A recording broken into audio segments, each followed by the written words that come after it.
Shalom Aleichem, la paracha Be'ezrat Hashem qu'on lira ce Shabbat, Parashat Lech Lecha.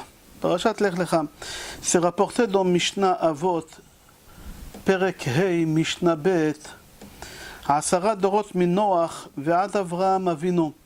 Il y a 10 générations de Noach jusqu'à Avraham. Leodeacha kama erech hapaim lefanav, etc. Et dans la Mishnah qu'elle suit après Mishnah Gimel, c'est marqué là-bas Asara nisyonot nitnasa Avraham Avinu alav shalom ve'amad bekulam. 10 épreuves il a eu Avraham, notre père. La question qu'elle se pose, pourquoi dans Mishnah Bet c'est marqué Asara dorot min Noach ve'ad Avraham, c'est pas marqué Avraham Avinu, et dans Mishnah Gimel c'est rapporté là-bas Asara nisyonot nitnasa Avraham Avinu alav shalom. On rajoute les Avinu, notre père. Alors on dit aujourd'hui quand quelqu'un il a des épreuves dans la vie, il arrive à les traverser, c'est uniquement grâce à Avraham. Avraham il a laissé ici derrière lui sur terre des forces à ses enfants. Il nous a laissé des forces à traverser toutes les épreuves qu'on est en train de traverser. Sans Avraham Avinu, on n'aurait pas pu traverser tout ce que les Juifs traversent aujourd'hui dans le monde. Alors c'est pour ça qu'on ne l'a pas appelé père tant qu'il n'a pas traversé les épreuves. Dans Mishnah Aleph, dans Mishnah Bet, il n'a pas traversé encore les épreuves. Quand est-ce qu'il a traversé les épreuves, les 10 épreuves? C'est dans Mishnah Gimel, c'est marqué qu'il a traversé 10 épreuves. Et c'est quoi les 10 épreuves qu'Avraham Avinu il a traversées? C'est rapporté dans le Rambam, dans Pirush HaMishnayot. La première épreuve qu'Avraham il a traversée, Lech lecha me'artzecha u'mimoladetecha, quitte ton pays natal, ta ville, quitte ta famille. Un homme de son âge quitter tout ça, c'est pas facile. Et Akadosh Baruch Hu, il lui dit, va vers la terre que je vais te montrer, là-bas tu vas avoir la richesse, l'abondance des enfants. Et en fin de compte, Avraham Avinu, il arrive là-bas, il trouve quoi? La famine. Ça c'est la deuxième épreuve, qu'il arrive en Eretz Israël, il trouve la famine. Qu'est-ce qu'il fait Avraham Avinu quand il arrive en Eretz Israël? Il voit la famine et il dit à sa femme, viens on quitte ici et on va aller s'installer à Mitzrayim en Égypte, là-bas il y a l'abondance. Et quand il arrive en Égypte, là-bas on prend sa femme. Ça c'est la troisième épreuve qu'Avraham Avinu il a traversée. Avraham Avinu il quitte l'Égypte, il retourne en Eretz Israël, il s'installe à Beersheva et il se sépare de Lot. Quelques mois après qu'il s'est séparé de Lot, on vient lui annoncer que Lot il s'est fait kidnapper par 4 rois. Et Avraham Avinu il sort en guerre contre les 4 rois. Ça c'était la 4e épreuve. La 5e épreuve, qu'Avraham Avinu il doit se marier avec une femme qu'il n'aurait pas voulu se marier, avec Agar. C'était une épreuve pour lui. La 6e épreuve, qu'Akadosh Baruch Hu lui demande de faire la Brit Mila à son âge. Il n'était pas jeune, Avraham Avinu, quand il a fait la Brit Mila. La 7e épreuve, que Sarah, elle s'est faite kidnapper par le roi des Grar. Comme chez Paro, encore elle s'est faite kidnapper une deuxième fois. La 8e épreuve, sa femme Sarah, elle ordonne à Avraham Avinu de renvoyer Agar de la maison. Agar, c'était la femme d'Avraham. Avraham, il a eu un enfant avec elle, Ishmaël, et il lui a ordonné de renvoyer sa femme de là-bas. Après, elle lui demande, la 9e épreuve qu'elle demande, de ne plus avoir contact avec Ishmaël. C'est marqué dans Bereshit, chapitre 21, pasuk Yud Aleph, Vayera adavar meod be'ene Avraham al odot beno. Et la 10e épreuve, aussi dans Lech Lecha. La première épreuve, c'était Lech lecha me'artzecha u'mimoladetecha, et la dernière épreuve, elle commence aussi par les mêmes mots. Lech lecha, c'est pour y aller à Har HaMoria pour sacrifier son fils Yitzhak. La question que Or HaChaim HaKadosh demande, quelle épreuve il y a quand Hachem demande à Avraham Avinu de quitter son pays natal, de quitter sa famille, de partir à l'étranger? C'était pas du tout une épreuve. Pourquoi? Parce que Hachem, il lui prévient qu'est-ce qu'il attend là-bas. La richesse, l'abondance, les honneurs, les enfants surtout. Aujourd'hui, tu prends quelqu'un qui n'a pas d'enfant, chas v'shalom, tout ce que tu vas lui dire, il va le faire pour avoir un enfant. Avraham Avinu, il n'a pas d'enfant. Hachem, il lui dit, ici, tu n'auras pas d'enfant, là-bas, tu auras des enfants. Avraham Avinu, pour lui, ça ne devait pas être une épreuve de partir de quitter. Pourquoi on cite ça comme une épreuve?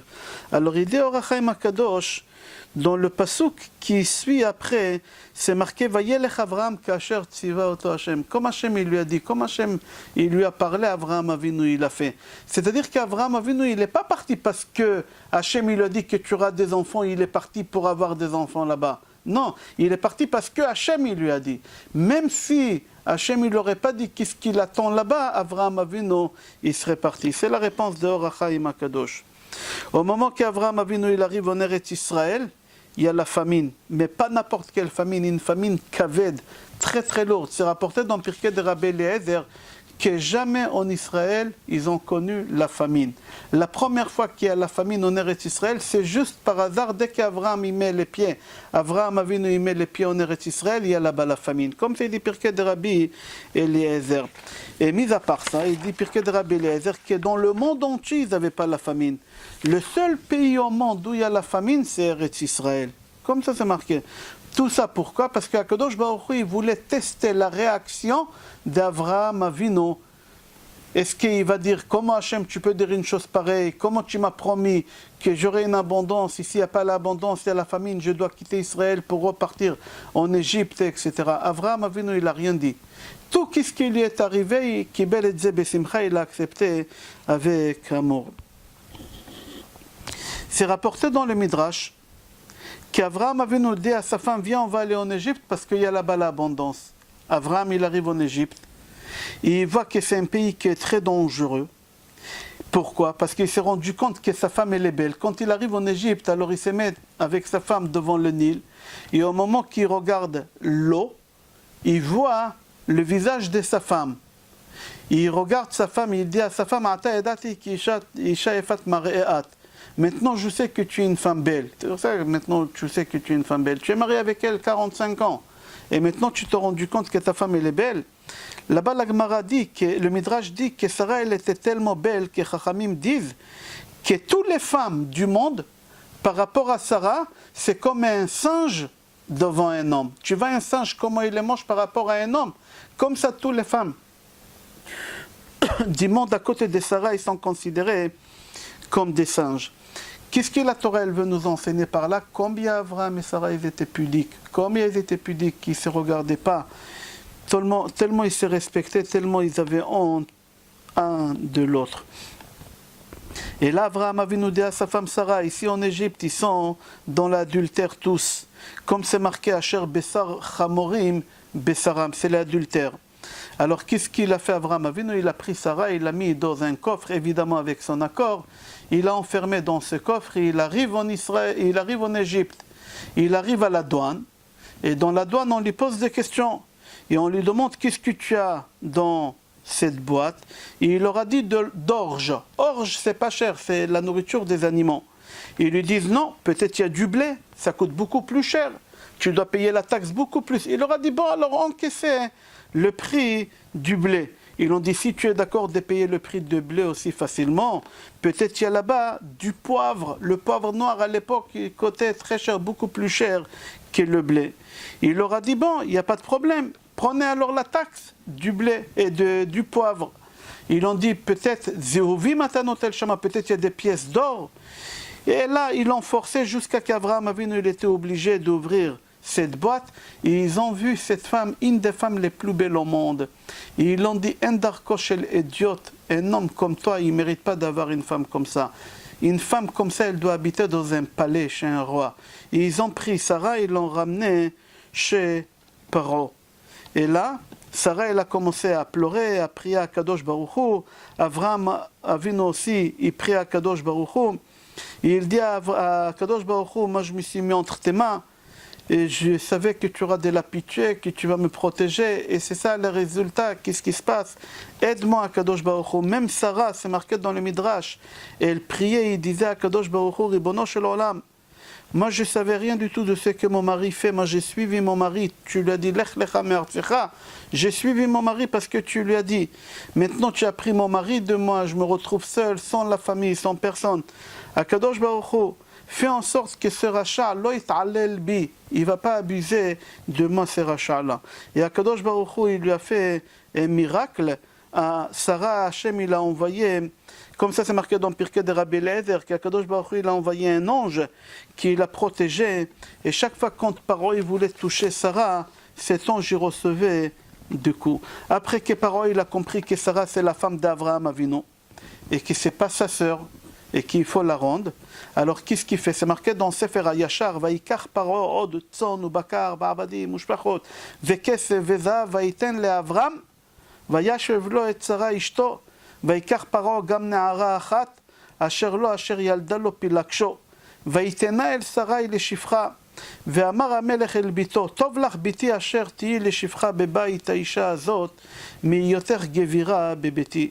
C'est marqué dans Sefer HaYashar que Paro, il a pris beaucoup de bétail, il a pris beaucoup de servants, des esclaves, de l'or, de l'argent, et il a donné à Abraham. Il a rendu à Abraham aussi sa femme Sarai. Et Paro, il a pris une fille parmi les filles qu'il avait avec ses servantes, et il a donné à Sarai pour qu'elle soit sa servante.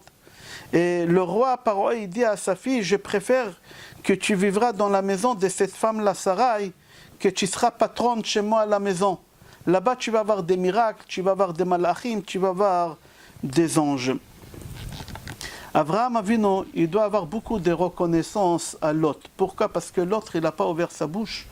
Quand ils ont traversé le douane, je crois en français ça se dit, la douane, il y a la douane qui demande à Abraham, qui c'est cela? Et Abraham, il leur dit, ma sœur. Lot, il pouvait dire, non, c'est pas sa sœur, c'est la mienne, parce que Sarah, c'était la sœur de Lot. On a expliqué dans l'autre cours comment ils étaient des frères et des sœurs. Il pouvait dire, non, Sarah, c'est ma sœur. Et comme ça, ils auraient tué Abraham. Lot, il aurait hérité Abraham, il serait devenu millionnaire. Mis à part ça, sa sœur, elle serait mariée avec le roi, alors lui, il devient le frère de Cléopâtre. Et il serait devenu l'homme le plus riche, le plus puissant d'Égypte. Et quand même, il s'est tué, et Akadosh Baruch Hu, il a récompensé l'autre parce qu'il n'a pas parlé. Et Akadosh Baruch Hu, il a donné une richesse colossale, comme c'est marqué dans la Torah, « Vegam lelot haolech et Avram, ayat tzon ubakar ve'ohalim » Akadosh Baruch Hu, il a donné des récompenses. Parmi les récompenses qu'Hachem lui a donné Ohalim, les tentes, c'est quoi les tentes? C'est des femmes. Quelle femme Akadosh Baruch Hu lui a donné? Parmi les femmes qu'Hachem lui a donné, il a eu une fille qu'elle s'appelait, une arrière-petite fille Ruth, à Moavia, qu'elle s'est mariée avec Boaz. De Boaz, ils ont eu Oved, Oved, ils ont eu Isha, Isha, il a eu David. David Melech Malka Meshicha, le Mashiach, il est venu de David. C'est-à-dire que l'autre, il a eu une récompense, que toute la descendance du royaume de David, Shlomo Melech, qu'il a construit le Beth Amikdash, l'autre, il a eu comme récompense. La Torah, elle nous consacre 2 parachiotes et demi sur Avraham Avinu. 2 parachiotes et demi. La paracha de cette semaine, Lech Lecha Vayera, la semaine prochaine, est la moitié de Chaye et Sarah.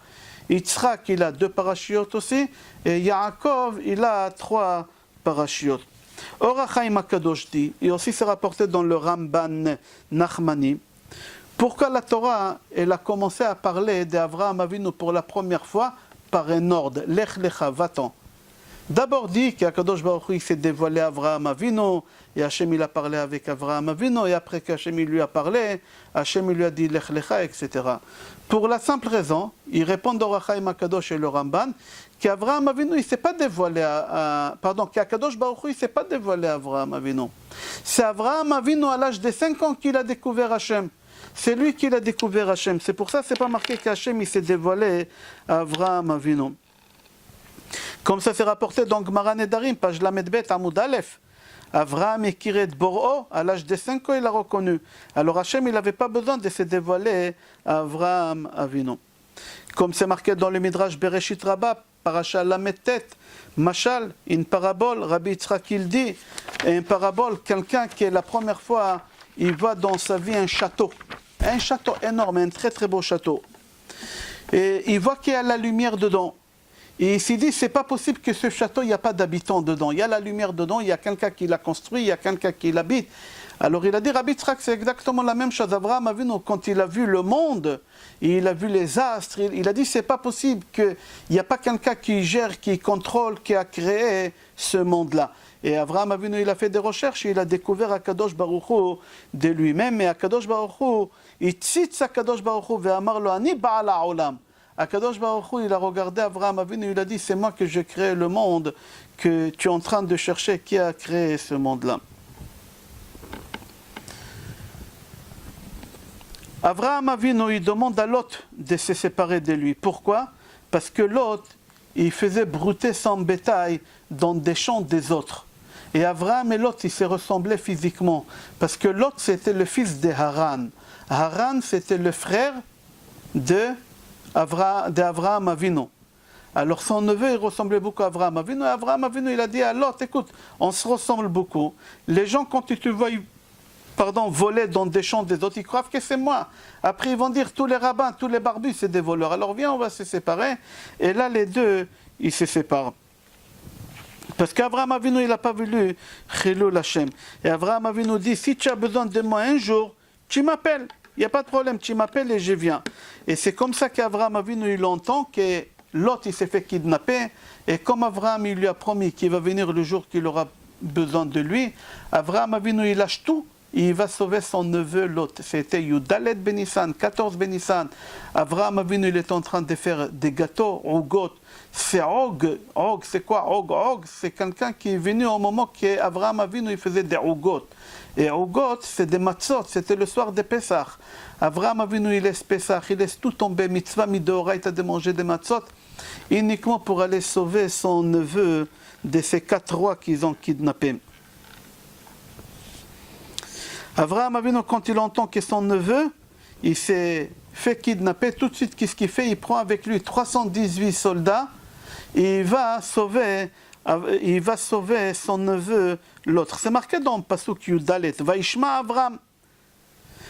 Ki nishba achiv, vayarak et chanichav yelidei beto 18 vayirdof at Dan. Il a couru derrière eux, derrière les 4 rois, avec 318 soldats, jusqu'à qu'il est arrivé à Dan. Jusqu'à Dan, il s'est arrêté. Pourquoi Dan, il s'est arrêté? Les rois, ils étaient encore beaucoup plus loin, on va essayer d'expliquer. Rashi sur place, il dit, et aussi c'est rapporté dans Gemara Nedarim, page Lamed Bet, et Eliezer levado haya veu minyan gematria shel shemo. Quand on dit que Avraham Avinu, il a pris 318 soldats, en réalité, il n'a pas pris avec lui 318 soldats, il a pris avec lui qu'Eliezer. Et Eliezer, c'est le chiffre des 318. Et on a posé la question déjà dans les cours précédents, comment ça se fait qu'on parle des personnes dans la Torah avec des chiffres, des valeurs numériques de leur nom. C'est pas normal. Pirkei de Rabbi Eliezer, dans chapitre 27, dit qu'Avraham Avinu, il a pris avec lui 3 élèves pour sortir en guerre. Et il a pris aussi avec lui une 4e personne, c'était Eliezer, son serviteur, et il a couru jusqu'à Dan. Et à Dan, il s'est arrêté. Pourquoi? On dit parce que Avraham Avinu, quand il est arrivé à Dan, il a vu qu'à Dan, ils vont faire tout le temps d'idolâtrie. Tout le temps d'idolâtrie. Alors ça a affaibli Avraham Avinu. Qu'est-ce qu'il a vu Avraham Avinu là-bas? Il faut savoir que la tribu de Dan, tout le temps, ils ont fait l'idolâtrie. En Égypte, quand ils ont sorti d'Égypte aussi, même quand ils étaient entourés avec des nuées, ils continuaient à faire des... Même quand ils ont rentré en Eretz Israël, Yerovam et Yerovam, aussi, quand il a mis Yerovam, il a mis des statues d'idolâtrie, il a mis Ad Dan, il a mis, c'est marqué. Personne n'a accepté d'idolâtrie. Et j'ai fait un cours sur Jésus. Qui est Jésus d'après la Torah? Et là-bas, j'explique Jésus comment il sort de la tribu des Dan. Comment il sort de la tribu des Dan? C'est-à-dire que l'idolâtrie jusqu'à aujourd'hui, ça vient des Dan. Et c'est ça qu'est-ce qu'il a vu Avraham Avinu, l'idolâtrie de la fin du temps. Comment, à la fin du cours, Be'ezrat Hashem, on va expliquer ça. Il a vu cette idolâtrie, et là, Avraham, quand il a vu ça, il s'est affaibli, il s'est arrêté là-bas. Comme ça, c'est rapporté dans Pirkei de Rabbi Eliezer, Perek Rav Zayin. Le Maharazou, il dit que les 3 personnes qu'Avraham il a pris avec lui, mis à part Eliezer, c'était Enar, Eshkol ou Mamre. C'est rapporté dans Midrash Tanchuma, Parashat Lech Lecha, Ot Yud Gimel, qu'avant qu'ils ont sorti en guerre, Avraham Avinu, il a dit à tous les soldats qu'il a pris avec lui, c'est lui qui a construit une maison et qui l'a pas fini, c'est lui qui a marié une femme et qui l'a pas rendue joyeuse, c'est lui qui a volé quelque chose et qui l'a pas rendu, c'est lui qui a fait des péchés et qui l'a pas fait tchouva, qui rentre chez lui. Tous ils ont rentré chez eux. Il y a une seule personne qui est restée, qui était tzaddik, c'était Eliezer qui est parti faire la guerre avec Avraham Avinu. Venez, on va voir une histoire que c'est rapporté dans Gemara Souka, page Lamed Aleph, Amoud Aleph. Je l'ai à l'intérieur. Aïe Sapta. Sapta, c'est une femme vieille, une vieille femme que les employés de Rav Nachman à l'époque c'était Resh Galuta, c'était le grand rabbin. Et les employés de Rav Nachman, ils ont volé à cette femme des bois. Des bois, ça coûtait cher à l'époque, aujourd'hui aussi ça coûte cher le bois. Mais ils ont volé du bois à cette femme, ils lui ont construit au Resh Galuta une souka, avec des bois volés. Et cette vieille-là, quand elle s'est rendue compte qu'on lui a volé le bois, elle est partie voir le Resh Galuta Rav Nachman, quand il était dans la souka en train de manger, et elle commençait à pleurer, à crier, rendez-moi mes bois, Rav Nachman, rendez-moi mes bois. J'aimerais que tu démontes ta souka et tu me ramènes le bois. Et il leur a dit, comment c'est possible que vous assiez dans une souka volée? Ils avaient beaucoup de rabbanim, des tanaïm là-bas qui étaient avec, et il leur a dit, comment vous pouvez manger dans une souka qui est volée? Et elle criait, et Rav Nachman ne lui répondait pas. Et elle lui a dit, moi je suis une femme, que son père il s'appelait Avraham Avinu, qu'il avait 318 soldats. Et moi j'écris et vous répondez pas. C'est quoi cette femme? Elle est en train de leur dire, moi je suis la fille, que son père c'est Avraham Avinu, qu'il avait 318 soldats. C'est dans notre paracha, on voit qu'Avraham Avinu il est sorti en guerre avec 318 soldats pour sauver l'autre. Cette femme, elle dit à Rav Nachman Resh Galuta, moi je suis la fille de celui qui est sorti Avraham Avinu, qui est sorti en guerre avec 318 soldats. Et là, Rav Nachman, il a dit à Chachamim, Pi'ata. C'est quoi Pi'ata? Pi'ata, ça veut dire, c'est une femme qui elle sait crier, c'est une vraie Marocaine en deux mots. Elle sait qu'elle crier, cette femme-là. Laissez-la crier. On n'est pas obligé de rendre les bois pour la simple raison que la halakha dit, si quelqu'un il a volé de ciment, de béton, et il a construit avec ce ciment-là, ou avec ces bétons, ou avec des bois, il a construit une maison. Alors on n'oblige pas cette personne de casser la maison pour rendre le ciment, pour rendre les bois, etc. On lui dit de payer le prix des bois. Pourquoi? Parce que personne n'y va avouer qu'il a volé, et personne n'y voudra faire tchouva. Parce que quand tu as volé quelque chose, la seule tchouva que tu peux faire, c'est rendre. Mis à part de demander pardon à Hachem. Parce que tu n'as pas écouté Hachem, Hachem il a dit de ne pas voler.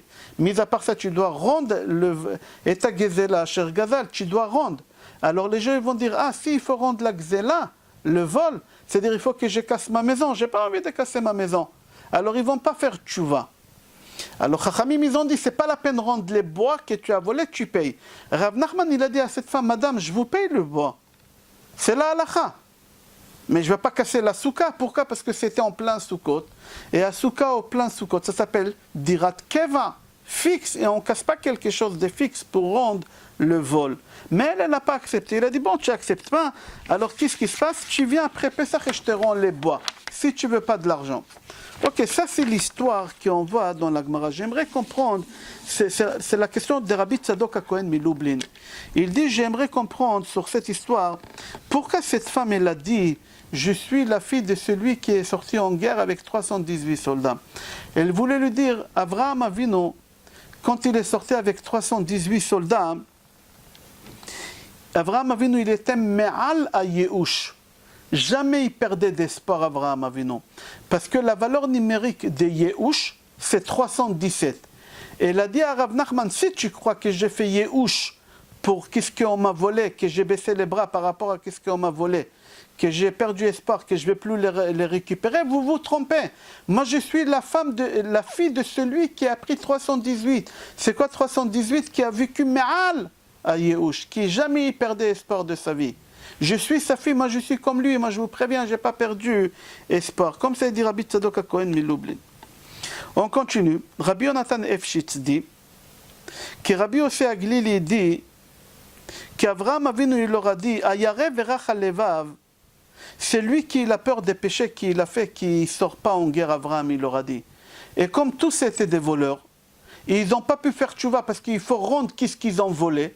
Alors personne n'est sorti en guerre avec Avraham Avinu parce qu'ils n'ont pas pu réparer. Parce qu'on a dit, pour faire tchouva sur le vol, il faut rendre l'objet que tu as volé. Et les soldats qu'Avraham Avinu, c'était des voleurs. À l'époque, ils étaient tous des voleurs. 400 ans après la déluge, ils ont continué à voler. L'autre, qu'est-ce qu'il a fait l'autre? C'était le vol. Il ramenait son troupeau pour brûler dans des champs des autres. Et en plus, il a été attiré vers l'adultère, il a préféré habiter à Sdom. Pourquoi? Parce qu'à Sdom, il y a l'adultère.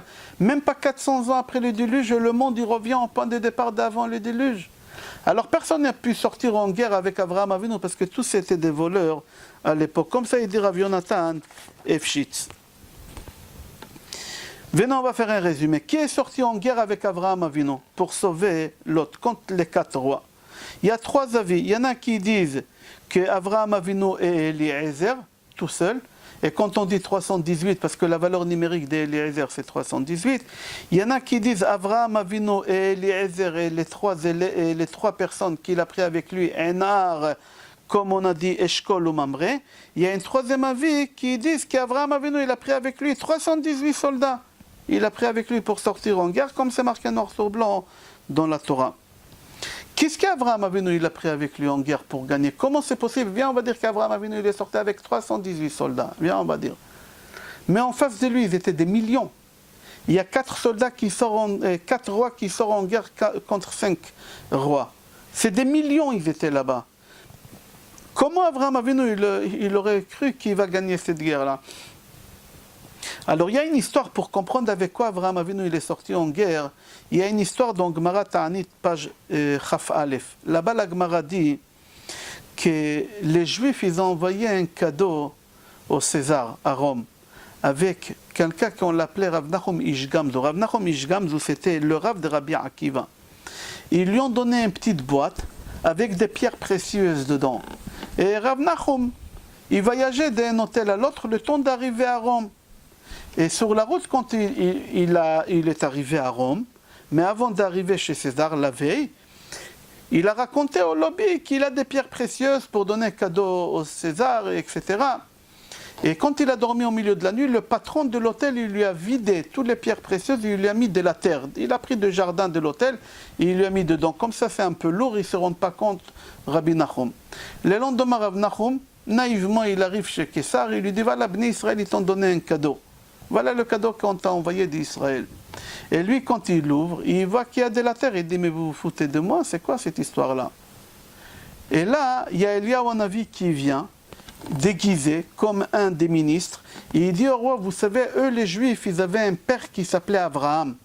Et lui, quand il est sorti en guerre contre des millions de soldats, la guerre des 4 et 5, il a utilisé de la terre, il a jeté de la terre et chaque poussière de la terre elle est devenue en flèche et c'est comme ça, avec un seul poignet, il a tué des millions. Et à l'époque, Kessar, il avait une guerre contre un pays qui des années ça a duré, il n'arrivait pas à gagner cette guerre, il a dit viens on va tester. Il a envoyé cette boîte, ils ont gagné la guerre. Tout de suite, qu'est-ce qu'il a fait? Il a pris plein de l'or et d'argent, il a donné à Nachum Ish Gamzu pour qu'il donne au Béné Israël, au Eretz Israël. Quand il retourne, il dit au patron de l'hôtel, qu'est-ce qui se passe? Le patron de l'hôtel, il a dit, ben si c'est comme ça, je rase l'hôtel, je ramène un semi-remorque, je ramène toute la terre dedans et je ramène au roi. Lui aussi va me remplir les semi-remorques avec des pierres précieuses. En fin de compte, ils se sont rendus compte que la terre, elle est de la terre normale, il n'y a rien, ils l'ont tué à lui, sa femme, ses enfants, comme ça là-bas, la Gemara, elle raconte, pour dire qu'Akadosh Baruch Hu protège les béné Israël. Ok, alors Abraham Avinu, il est parti en guerre avec quoi? Avec de la terre. Comme ça, on comprend de la Gemara. Chazal disent dans le Midrash Rabbah, Parasha Mem Gimel Od Bet, Avraham Avinu, vieux, il sort en guerre contre des millions. Tout ça pourquoi? Pour faire Kiddush Hashem. Quel Kiddush Hashem? Sortir en guerre seul, il faut être fou. Quel Kiddush Hashem? Le Ramban y répond, justement, c'est ça la sanctification de Akadosh Baruch Hu. Quoi que je suis seul et j'ai gagné des millions. C'est la preuve qu'Hachem il est avec moi. C'est ça qu'est-ce qu'il a voulu montrer à Abraham Avinu à tout le monde. Ok. On a dit qu'Abraham Avinu il sort en guerre le soir de Pessah, c'était Yudalet Nissan. Il prépare la guerre de 6h du soir jusqu'à minuit et il commence la guerre à minuit. Alors on a dit que cette guerre-là c'était une des épreuves d'Abraham Avinu parmi les 10 épreuves qu'Abraham il a eues, que c'est marqué dans Mishnah Avot. Et que le Rambam dit que parmi les 10 épreuves, c'était cette guerre. Mais pourquoi c'est une épreuve? Qui t'a demandé de sortir en guerre? Qui t'a demandé de sortir en guerre? Qui est l'aidé Abraham Avinu qui sort en guerre? Tu pouvais éviter la guerre en faisant la paix, en échange des prisonniers, en prenant de la terre et tu rejetais, comme on a dit qu'Avraham Avinu, il devait faire. Pourquoi? Mis à part ça, pourquoi Pessah? Qu'est-ce que tu pouvais attendre? Mitzvah midoraita lechol laila rishon matzah. Pourquoi tu n'as pas fait la mitzvah midoraita? Pourquoi tu as fait cette chose-là? Encore une question, qu'Avraham Avinu, quand il sort en guerre, il pouvait faire prière. Comme Sarah, elle s'est faite kidnapper, qu'est-ce qu'il fait Avraham? Il prie. Là, Avraham Avinu, il sort en guerre, guerre. Pourquoi pour Sarah, tu pries, et pour l'autre, tu es en train de faire la guerre? Pourquoi tu ne pries pas comme tu as fait là-bas? Mis à part ça, pourquoi tu comptes sur le miracle? Pourquoi tu comptes sur le miracle en disant, je vais gagner moi seul contre millions, je vais gagner, Hachem, il va me faire un miracle? Pourquoi tu n'as pas fait... Pourquoi tu t'es pas dit aussi avec l'autre, tu auras un miracle, Hachem il va le libérer, tu restes chez toi à la maison, tu n'as pas besoin de sortir, mis à part qu'on n'a pas le droit de compter sur le miracle. Mis à part ça, Avraham Avinu, il prend Sarah, il la met dans une boîte, il l'enferme quand il passe la douane. Pourquoi tu l'enfermes? Fais confiance qu'Akadosh Baruch Hu va te faire un miracle. Pourquoi la guerre? Tu fais la guerre pour sauver l'autre et tu comptes pas sur le miracle. Pourquoi pour sa femme, Sarah, il n'a pas dit j'aurai un miracle? Pourquoi ces choses-là? Ok, Chachamim ils répondent sur toutes ces questions. Ils veulent nous expliquer que la guerre qu'Avraham Avinu il avait, c'est pas une guerre simple comme on aurait cru. On appelle ça une guerre des religions. Une guerre des religions. Pourquoi? Parce que les 4 rois, tout ce qu'ils ont voulu faire, c'est d'empêcher Avraham Avinu de diffuser la Torah. Avraham Avinu, il a dit, vous voulez m'empêcher de diffuser la Torah? Là, il faut que je sors en guerre corps à corps. Pour la Torah, c'est corps à corps. Comme ça, Avraham Avinu, il a dit. Pourquoi? Parce que c'est une guerre des religions. Il aura dit à Avraham Avinu, si ce n'est pas une guerre des religions, alors j'aurais compté sur le miracle. Mais si c'est une guerre de religion, je ne peux pas compter. Je ne peux pas compter sur le miracle dans ce cas-là. Parce qu'ils n'ont pas voulu qu'il sanctifie le nom d'Hachem. Lui, il a voulu diffuser la Torah. Et c'est pour ça Avraham Avinu, il a gagné. Parce qu'il a voulu diffuser la Torah dans le monde entier. C'est rapporté dans Zohar HaKadosh. Et aussi c'est rapporté dans Pirkei de Rabbi Eliezer, Perek Rav Zayin. Que Shlomo HaMelech dit, Zeh le'omad zeh asa Elokim, qu'Akadosh Baruch Hu il a donné la force dans la sainteté et la force dans l'impureté. Tout le temps Akadosh Baruch Hu dans le monde, il donne 2 kochot, le bien et le mal, le bien et le mal. On a eu Avraham, on a eu Nimrod, on a eu Yitzhak, on a eu Esav, on a eu Yaakov, on a eu Yitzhak, on a eu Ishmaël, on a eu Yaakov, on a eu Esav, on a eu Moshe Rabbeinu, on a eu Bilam ben Beor. Et dans notre génération, c'est exactement dans notre génération aussi, la guerre qu'on est en train de traverser, la dernière guerre mondiale, qu'on l'appelle, c'est une guerre des religions. Il y a des gens qui obligent des autres personnes de faire leur religion. Et nous, Avraham Avinu, il nous a préparé cette route-là. Quand on fait le sacrifice à Azazel, c'est quoi les lettres Azazel? Zé le'omat, zé asa Elokim. C'est les lettres Azazel, zé le'omat, zé asa Elokim.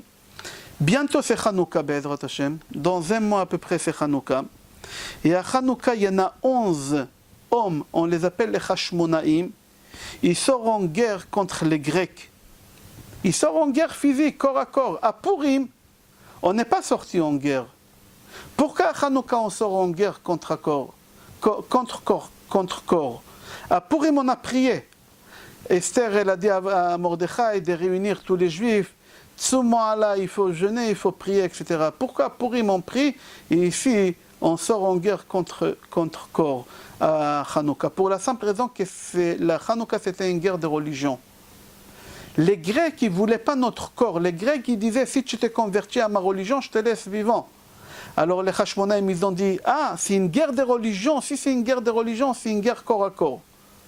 Mais à l'époque de Mordechai, ce n'était pas une guerre de religion, c'était une guerre qui voulait exterminer les personnes qu'on les appelait juifs tout simplement. Alors Mordechai il a dit, si c'est comme ça, c'est avec des prières qu'on va gagner cette guerre-là. Le Midrash dit que comme la Torah, elle commence la première guerre au monde, la première guerre au monde qu'on parle dans la Torah, parce que depuis Adam Arishon jusqu'à Avraham Avinu, aucune guerre. La première guerre, c'est quoi? C'est une guerre des religions. Le Midrash, il dit, comme la première guerre au monde, c'était une guerre des religions, la dernière guerre au monde aussi, ça va être une guerre des religions. Ça va être une guerre des religions, comme ça c'est rapporté aussi dans Midrash Bereshit Rabbah, Parasha Membet, Odbet, et aussi dans le Ramban, c'est rapporté comme ça. Et il dit, quand Avraham Avinu il a gagné la guerre contre ses rois, ils lui ont pris, ils l'ont fait monter sur une estrade, ils l'ont fait asseoir sur un trône, et ils lui ont dit, toi tu es notre Dieu. Ils ont voulu lui rendre Dieu. Et Avraham Avinu, il a refusé. Il leur a dit non, pas du tout. Je suis ni votre roi, ni votre Dieu, ni rien du tout. Mais l'Atid Lavo Be'ezrat Hashem, bientôt, Avraham Avinu, il va venir. Quand on va gagner cette dernière guerre-là, la quatrième, parce qu'ils étaient 4 rois. Et nous, on est en train de traverser 4 galouillotes, les béné Israël. Et la dernière galoute que nous, on est en train de traverser, c'est Galoute Ishmaël. Et Galoute Ishmaël, c'est une galoute de religion. Et à la 4e galoute, Avraham Avinu, il va venir encore, et on va le faire asseoir sur le trône, et on va le nommer comme roi sur le monde, et il va dire oui cette fois-ci. La dernière fois, il a dit non. D'accord? C'est-à-dire qu'aujourd'hui, on ne peut pas bouger le doigt sans l'accord d'Akadosh Baruch Hu. C'est Akadosh Baruch Hu qui fait bouger toutes les choses qui se passent en ce moment dans le monde, que ce n'est pas dans notre niveau. On n'arrive pas à comprendre c'est quoi cette corona, on n'arrive pas à comprendre qu'est-ce qui se passe dans le monde.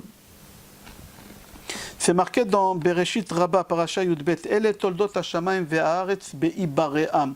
Al tikri be'i bare'am ela be'avraham. Qui Akadosh Baruch Hu, il a créé le monde grâce au mérite d'Avraham. Que pour Avraham Avinu, Akadosh Baruch Hu, il a créé le monde.